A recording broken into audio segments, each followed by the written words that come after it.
माझ्या काही विश्वसनीय सूत्रांच्या माहितीनुसार मला या ठिकाणी माहिती मिळालेली होती की भारतीय जनता पक्षाचे उमेदवार सुमित वानखडे यांनी त्यांचे निकटचे सहकारी अश्विन शेंडे राहणार निंबोली, सध्या राहणार मुक्काम, हल्ली मुक्काम त्याचा आर्वी, यांच्या शेतामध्ये मोठ्या पद्धतीनं दारूचा आणि पैशाचा स्टॉक त्या ठिकाणी स्टोअर केलेला आहे। ही माहिती त्या निमित्तानं प्राप्त झालेली होती आणि या संदर्भामध्ये पोलीस प्रशासनाला कळवल्यानंतर पोलीस प्रशासनाने या सर्व बाबीमध्ये आमच्या कार्यकर्त्यांनी केलेल्या तक्रारीवर दुर्लक्ष केलं आणि दुर्लक्ष केल्यामुळे मध्यंतरी इथून जवळपास 3 गाड्या ही दारूच्या पेट्या आणि इथं असलेली मोठी कॅश जी करोडोमध्ये होती, ती करोडोची कॅश इथून शिफ्ट केली। जर पोलीस प्रशासनाने आम्हाला जर सहकार्य केलं असतं, आमच्या कार्यकर्त्यांनी पोलिसांना इन्फॉर्म आज इतक्या मोठ्या संख्येनं, प्रचंड मोठ्या संख्येनं दारूचा स्टॉक इथं सापडलेला आहे आणि थोडी जर प्रशासनानं जर सहकार्य केलं असतं पोलीस प्रशासनाने, तर करोडो रुपयाची कॅश सुद्धा या ठिकाणी सापडली असती। परंतु दारूचा स्टॉक मोठ्या पद्धतीने या ठिकाणी सापडलाय, परंतु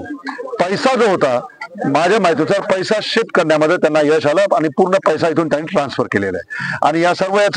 पैसा जो होता माझ्या माहितीनुसार पैसा शिफ्ट करण्यामध्ये त्यांना यश आलं आणि पूर्ण पैसा इथून त्यांनी ट्रान्सफर केलेला आहे आणि या सर्व याचा आम्ही तीव्र निषेध करतो।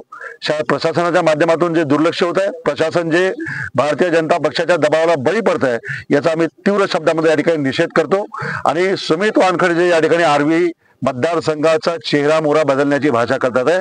आज इतका मोठा दारूचा स्टॉक त्यांचा या ठिकाणी या ठिकाणी सापडलाय। पुढच्या काळामध्ये हेच वातावरण म्हणजे मतदारसंघातल्या लोकांना दारूडी करण्याचं काम या ठिकाणी उमेदवार भारतीय जनता पक्षाचे उमेदवार करतात की काय, हा सुद्धा प्रश्न या ठिकाणी सर्वसामान्य इथल्या मतदारांना त्या निमित्तानं अशा पद्धतीनं दारू आणि सर्व याच्या माध्यमातून निवडणूक प्रभावित करण्याकरता 20 तारखेचं मतदान प्रभावित करण्याकरता त्या निमित्तानं भारतीय जनता पक्षाच्या माध्यमातून उमेदवाराच्या माध्यमातून या ठिकाणी होतोय। तीव्र कारवाई, अतिशय स्ट्रिक्ट कारवाई याच्या अगेन्स्ट झालेली पाहिजे आणि आमचं म्हणणं हे आहे की पोलीस प्रशासनाने याच्यावर स्ट्रिक्ट ऍक्शन घेतली पाहिजे आणि निवडणूक आयोगाने सुद्धा याची दखल घेऊन ज्या उमेदवाराचा हा माल आहे त्याच्यावर स्ट्रिक्ट ऍक्शन निवडणूक आयोगाने सुद्धा घ्यावी, ही आमची निवडणूक आयोगाकडे मागणी। देश विदेशातील प्रत्येक घडामोडींचे लाईव्ह अपडेट मिळवण्यासाठी आता साम टीव्हीच्या सर्व सोशल मीडिया प्लॅटफॉर्मला लाईक, फॉलो आणि सबस्क्राईब करा। तसंच सर्व नोटिफिकेशनसाठी बेल आयकॉन प्रेस करायला विसरू नका।